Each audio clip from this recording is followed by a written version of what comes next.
ಜಯಲಲಿತಾ ಕಾಲದಲ್ಲಿ ಮಾಡಾಳು ವಿರೂಪಾಕ್ಷಪ್ಪ ಇವತ್ತು ಅವ್ಯವಹಾರವನ್ನು ಮಾಡಿ ಅದನ್ನ ಅಧೋಗತಿಗೆ ಒಯ್ದು ಜೈಲಿಗೆ ಹೋಗಿದಂತದ್ದು.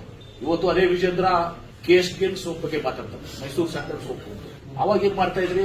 ಅವಾಗ ಯಾಕೆ ಕನ್ನಡದ ಅಸ್ಮಿತೆ, ನಮ್ಮ ರಾಜ್ಯದ್ದು ಮೈಸೂರು ಸ್ಯಾಂಡಲ್ ನಮ್ಮ ಹೆಮ್ಮೆ ಅಂತ ವಿಜೇಂದ್ರಗೆ ಅರ್ಥ ಆಗ್ಲಿಲ್ಲ? ಆಗ್ಬೇಕಾಗಿದಲ್ಲ ಅವಾಗ. ಮಾಡಾಳು ವಿರೂಪಾಕ್ಷಪ್ಪ ಮಾಡಿದಾಗ ಇವ್ರು ಯಾರು ದನಿ ಎತ್ತಿದ್ರ? ಯಾರು ನಮ್ಮ ಕರ್ನಾಟಕ ರಾಜ್ಯದ ಹೆಮ್ಮೆ, ನಮ್ಮ ಮೈಸೂರು ಸ್ಯಾಂಡಲ್ ಹಾಳಾಗಿದ್ದಂತ ಮೈಸೂರು ಸ್ಯಾಂಡಲ್ ಸೋಪ್ ಫ್ಯಾಕ್ಟರಿಯನ್ನ ಇವತ್ತು ದಿವಸ ನಾವು ಸುಸ್ಥಿತಿಗೆ ತಂದು ಇವತ್ತು ಅದನ್ನ ಮತ್ತೆ ಗತವೈಭವ ತಂದು ಒಯ್ದು ಒಂದು ಹಂತಕ್ಕೆ ಒಯ್ದಾಗ ಈಗ ಹೇಳ್ತಾರೆ ಯಾವುದೋ ಒಂದು ರಾಯಭಾರಿ ವಿಚಾರ, ಅದು ಪ್ಯೂರ್ಲಿ ಬಿಸ್ನೆಸ್. ಯಾಕಂದ್ರೆ ಪ್ಯಾನ್ ಇಂಡಿಯಾ. ಮತ್ತೆ ಈಗಲೂ ಕೂಡ ನಾವು ಬಹಳ ಸ್ಪಷ್ಟವಾಗಿ ಹೇಳ್ಬೇಕಾಗ್ತದೆ. ನಿನ್ನೆ ಕೂಡ ಬಹಳಷ್ಟು ಜನ ಅವರು ಮಾತನಾಡ್ತಾ ಇದ್ದಾರೆ.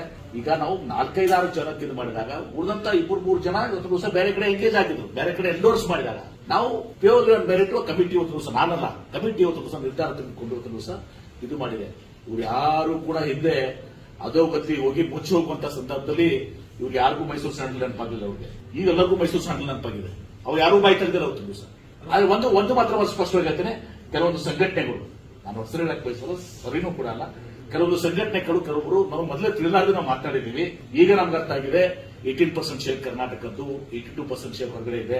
ಬೇರೆ ರಾಜ್ಯದಲ್ಲಿ ಕೂಡ ನಾವು ಉಳಿದ ಕೂಡ ಕಂಪ್ಲೀಟ್ ಮಾಡಕ್ಕೆ ನಾವು ಇದನ್ನೆಲ್ಲ ಮಾಡಿದ್ದೀವಿ. ನಮಗೆ ಅದು ತಿಳಿದಿರಲಿಲ್ಲ ಮೊದಲು, ಹಾಗಾಗಿ ನಾವು ಸ್ಟೇಟ್ಮೆಂಟ್ ಕೊಟ್ಟಿದ್ವಿ ಅಂತ ಕೆಲವೊಬ್ರು ನನಗೆ ಒಂದು ದಿವಸ ಮಾತನಾಡಿದ್ದಾರೆ. ಅವ್ರ ಹೆಸರು ಬೈರಾಗಿ ಪಡಿಸಕ್ಕೆ ಬರೋದಿಲ್ಲ.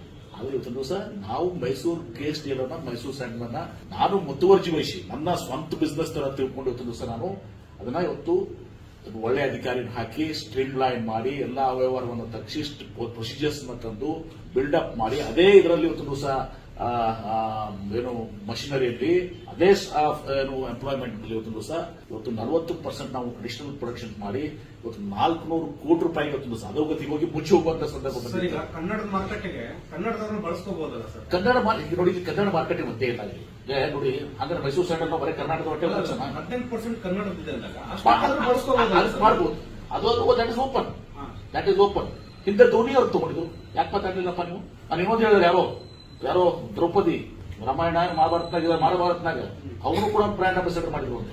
ಯಾಕೆ ಇದು ಬಿಸ್ನೆಸ್, ಇದು ಬಿಸ್ನೆಸ್ ಕಾಂಪಿಟೇಷನ್. ನಾವು ಪ್ಲಾನ್ ಇಂಡಿಯಾ ಮಾಡಿ 5,000 ಕೋಟಿ ರೀಚ್ ಆಗ್ಬೇಕು. ನಾವು 23 ಪ್ರೊಡಕ್ಟ್ಸ್ ಇಂಟ್ರೊಡ್ಯೂಸ್ ಮಾಡಿದೀನಿ. ಕನೋಜಿ ಕಳಿಸಿ ಪರ್ಫ್ಯೂಮ್ಸ್ ಮಾಡ್ತಾ ಇದ್ದೀವಿ. ನಿನ್ನೆ ಒಬ್ರು ಇಲ್ಲೇ ಬಂದಿದ್ದಾರೆ, ವಾರದ ಇಲ್ಲೇ ಇದ್ದಾರೆ. ಡಿಶ್ ವಾಷರ್ ಬರ್ತದಲ್ಲ, ಆ ಪ್ರಾಡಕ್ಟ್ ಇಲ್ಲ ನಮ್ಮ ಹತ್ರ ಅಂತೇಳಿ. ಆ ಡಿಶ್ ವಾಷರ್ ಅನ್ನು ಆ ಪ್ರಾಡಕ್ಟ್ ಇದೆಲ್ಲ ಅದನ್ನು ಕೂಡ ತರ್ತಾ ಇದೀವಿ. ಒಂದು ಇದಕ್ಕೆ ಹೋಯ್ತಾ ಇದೀವಿ. ಅವಾಗ ಹಾಳಾಗಿದ್ದಾಗ ಇವ್ರು ಯಾರಿಗೂ ಪುಣ್ಯತಮರಿಗೆ ಕನ್ನಡ ಮೈಸೂರು ಸ್ಯಾಂಡಲ್ ನಮ್ಮ ಹೆಮ್ಮೆ ಯಾರಿಗೂ ಬರಲಿಲ್ಲ. ಈಗ ಎಲ್ಲಾ ಮಾಡಿ ಒಂದು ಹಂತಕ್ಕೆ ತಂದ ಮೇಲೆ ಇವ್ರಿಗೆಲ್ಲ ಸಡನ್ಲಿ ಮೈಸೂರು ಸ್ಯಾಂಡಲ್ ನೆನಪಾಗಿದೆ.